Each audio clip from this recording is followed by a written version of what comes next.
Bruno, on vient de parler précédemment dans une précédente causerie, enfin c'est surtout toi qui parles, du métier d'enseignant. Si on parlait un peu du métier d'étudiant.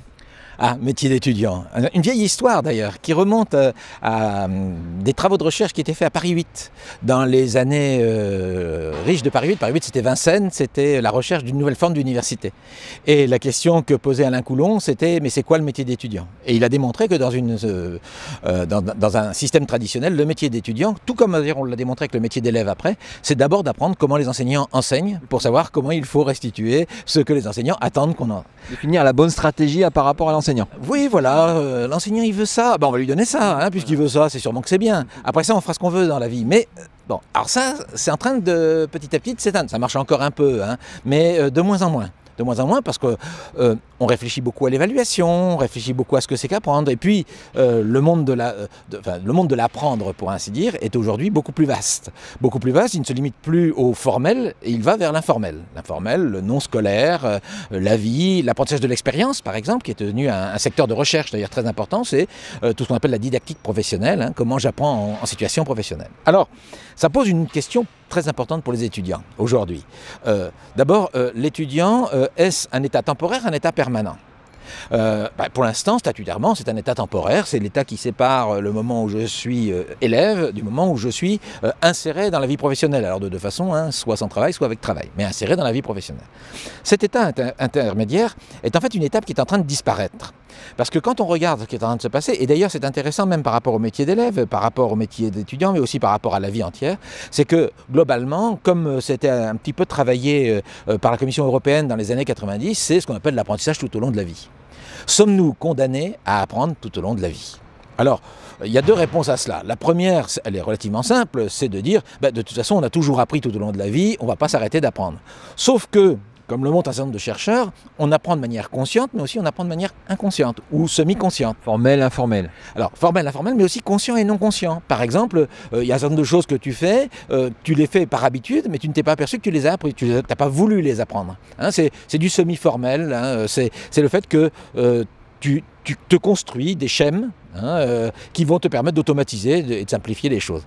Alors, ça, c'est des choses qui existent. Mais l'important, c'est qu'aujourd'hui, les besoins de la vie en société, appuyés par le développement du numérique, obligent de plus en plus chacun des jeunes à avoir une sorte de méta-fonctionnement, c'est-à-dire que je dois en permanence piloter mon stock de connaissances. Alors quand je dis stock, c'est pas vraiment ça, mais c'est oui, je dirais mon stock en même temps, parce qu'il y a aussi le stock externe et interne, mais disons, à piloter l'ensemble de mon nuage de connaissances, pour reprendre l'image du nuage de tout à l'heure que nous évoquions dans une précédente causerie. Et donc, le jeune doit donc piloter cela. Mais le problème, c'est que ça démarre à la naissance et que ça se termine globalement au dernier jour de notre vie. Et que constamment, au cours de notre vie, et comme le montrent les psychologues, le cerveau évolue, travaille en interaction avec ce qui se fait à l'extérieur. Donc nous avons tout intérêt à réfléchir à, finalement, l'apprendre tout au long de la vie, c'est quoi ? Alors, il y a deux choses différentes dedans. Il y en a une qui est le plaisir d'apprendre. Je dirais que c'est une joie toujours. Moi, ça fait un certain nombre d'années que j'apprends et j'avoue que j'ai toujours la joie à découvrir un nouveau bouquin, un nouvel écrit, rencontrer tel ou tel. Christophe Battier, par exemple, hein, on en apprend tous les jours des autres. Bon, ça, c'est une joie. Et quand on peut vivre dans la joie d'apprendre, c'est extraordinaire. Bon, mais il y a aussi la contrainte d'apprendre, c'est-à-dire que dans les années 90 par exemple, au début des années, entre 80 et 90, lorsque les entreprises se sont fortement informatisées, on a vu arriver dans les centres de formation des demandeurs d'emploi des gens qui disaient « j'ai été mis à la porte parce que je n'avais pas appris ». Et je n'avais pas appris quoi ? À l'époque c'était à manipuler un ordinateur, à savoir faire du traitement de texte et autres. Et j'étais pas capable de m'adapter. Parce qu'en fait, la société actuelle, quand on voit la rapidité d'évolution des techniques et des modalités de travail au quotidien, c'est très très très fortement transformé au quotidien, mais dans des petites choses du quotidien.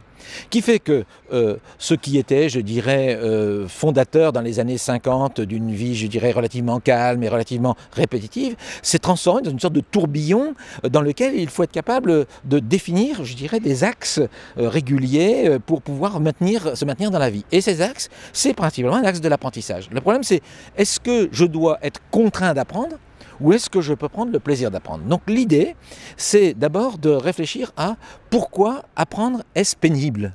est représenté comme pénible par un certain nombre de gens. Ça doit être difficile. Alors il faut que ce soit difficile, il faut qu'il y ait des efforts, il faut qu'on souffre, etc. Ayant vu beaucoup d'élèves, beaucoup d'étudiants, il y en a certains qui effectivement souffrent. Il y en a certains qui souffrent. Moi-même, il y a des époques, certaines poésies m'ont fait souffrir quand il fallait les mémoriser. José Maria de Heredia, par exemple, m'a fait souffrir beaucoup. Et d'autres... Ah bon, t'as été traumatisé par le Maria. Oui, mais ceci dit, je l'ai mémorisé, son nom. Que son nom d'ailleurs. Je n'ai pas mémorisé ses poésies, malheureusement, parce qu'elles sont intéressantes, mais bon, c'était pas ma passion. Donc, la passion d'apprendre, si tu veux, j'ai l'impression un peu de l'avoir perdue dans des contextes formels d'enseignement et d'apprentissage. C'est-à-dire que le formalisme du monde scolaire et universitaire est tellement, je dirais, ridicule par certains côtés, tellement réducteur, qu'il donne l'impression que le savoir est pauvre, est sec et peu vivant. Ça me fait penser à une vidéo de TED, Ken Robinson, l'école tue la créativité, ce que tu es en train de me dire. Ça rapproche un peu. C'est assez proche. Tu vois, dans mon expérience personnelle, j'ai vraiment découvert le plaisir d'apprendre dans les séminaires de recherche de 3e cycle. C'est-à-dire qu'on confrontait entre nous nos échanges. J'avais commencé à le voir parce que je faisais des études en sociologie où on travaillait beaucoup en atelier, en travaux de recherche confrontés, déjà au niveau d'une licence, et c'était déjà passionnant. Mais quand je vois un certain nombre d'étudiants qui nous disent « Ah ben moi en licence, j'ai été prendre des cours, j'ai pris des notes et puis j'ai fait l'examen », je me dis « Mais il leur manque quelque chose ». C'est-à-dire qu'ils ont bien, effectivement, été en contact avec le savoir, mais ils n'ont pas pu développer par eux-mêmes cette dynamique d'apprendre. Or, la difficulté, c'est que ces jeunes, lorsqu'ils se retrouvent 20, 30, 40 ans plus tard, dans des situations professionnelles variées, avec des grandes évolutions, certains sont extrêmement déclassés. Alors, ça touche en premier, évidemment, ceux qui ont eu le moins de bagages, je dirais, culturels et intellectuels au départ, ceux qui n'ont pas eu la chance d'accéder à cette variété et à ce plaisir d'apprendre dès le départ, parce qu'ils ont été contraints par des problèmes de vie quotidienne, par des problèmes de survie, dans certains cas, et qui se sont retrouvés, par exemple, lorsque vous faites 20 ans de travail à la chaîne dans une entreprise qui fabrique des robots ménagers par exemple, et qu'on vous dit, ben voilà, l'entreprise est fermée, votre reclassement est extrêmement douloureux. Mais on observe la même chose chez des cadres. Chez des cadres qui ont un parcours scolaire pourtant, mais qui petit à petit se sont enfermés dans cette dynamique de j'ai mon stock et je gère mon stock. C'est pour ça que le mot stock est très dangereux.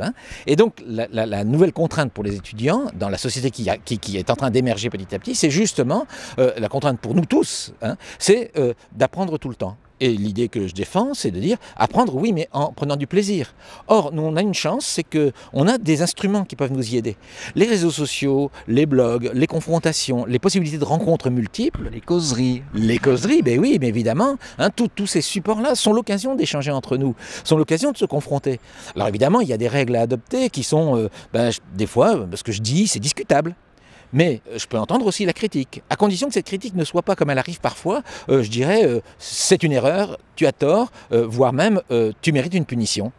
Or ça, c'est une histoire qui remonte qui est très ancienne dans l'enfance, quand on découvre que si je n'ai pas bien appris, je vais être puni.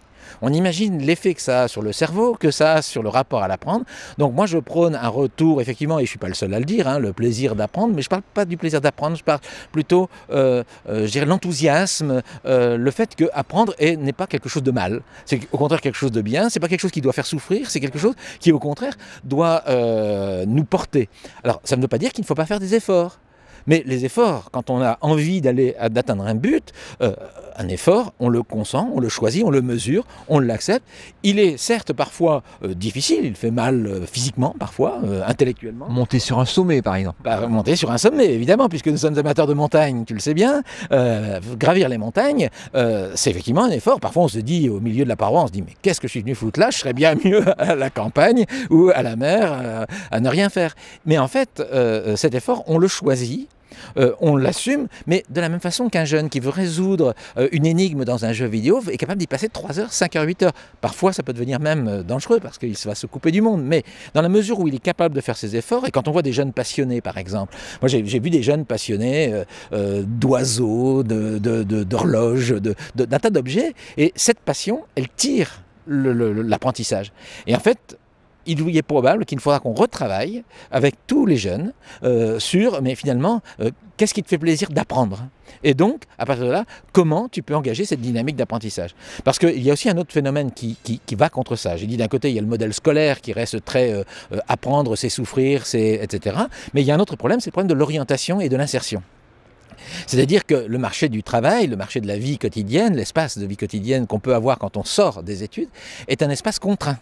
Contraint par des règles, d'abord que l'on ignore souvent quand on est étudiant ou que l'on découvre petit à petit, et des règles qui ne sont pas toujours faciles, et qui sont parfois même très contraignantes. Il faut aussi que le monde du travail, et qu'en particulier les institutions ou les organisations, institutions pour l'administration, les facs et autres, mais aussi les organisations pour les entreprises, qu'elles réfléchissent toutes à comment faire en sorte que le travail soit aussi porteur d'envie d'apprendre.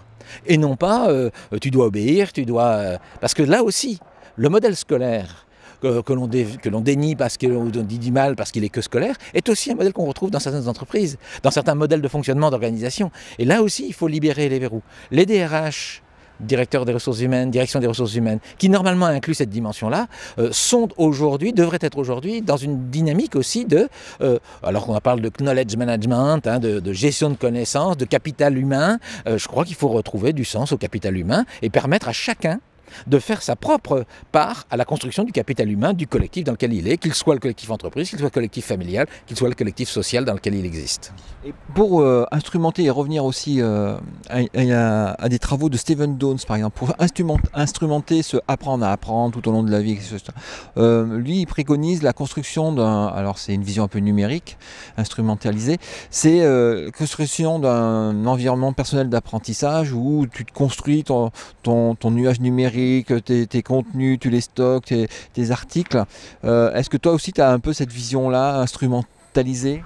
Alors, avant qu'elle soit instrumentalisée par le numérique, l'environnement personnel d'apprentissage, il existe fondamentalement.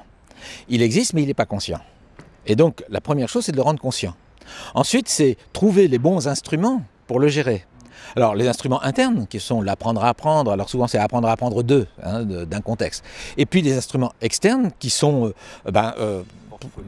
portfolio, mais tout simplement un truc tout bête. Le moteur de recherche interne de mon ordinateur.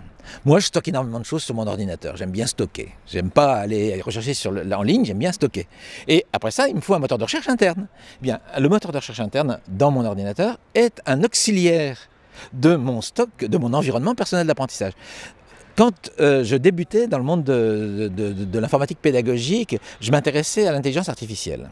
Et j'avais un rêve que je n'ai jamais pu mettre en œuvre, mais j'ai vu que ça se travaillait un peu, c'était de faire ce qu'on appelle le cahier de brouillon intelligent. Alors c'est quoi le cahier de brouillon intelligent? C'était l'idée que chaque élève, chaque étudiant, mais toute personne pourrait au fur et à mesure de sa vie prendre des notes, capter de l'information, mais qu'il y aurait un moteur de structuration de cette information qui permettrait intelligemment de faire des liens automatiquement et directs. C'est-à-dire qu'il y aurait une sorte de moteur d'indexation, on va dire. Grosse carte conceptuelle. Alors ça pourrait être une carte conceptuelle, mais une carte conceptuelle intelligente, et en 3 dimensions et pas en 2 dimensions, qui permettrait d'aider la personne à se retrouver dans son espace personnel d'apprentissage. Parce qu'on a tous un espace personnel d'apprentissage. L'instrumentation de cet espace est nécessaire aujourd'hui, vu la taille qu'il prend, mais aussi la gestion dans le temps suppose des compétences internes. Donc compétences d'apprendre à apprendre, de pilotage de mon propre environnement, compétences externes avec des outils, des instruments que je vais utiliser pour gérer ça. Je suis tout à fait partisan du développement de ce qu'on appelle l'environnement personnel d'apprentissage, à condition qu'il s'inscrive effectivement dans une logique de développement de ce que Edgar Morin appelle enseigner à vivre. Et moi je dirais apprendre à vivre. Apprendre à vivre. Tout un programme. Tu es en train de sortir du cadre, Bruno, tellement il parle. Bon, merci, à la prochaine. Merci Christophe, à bientôt.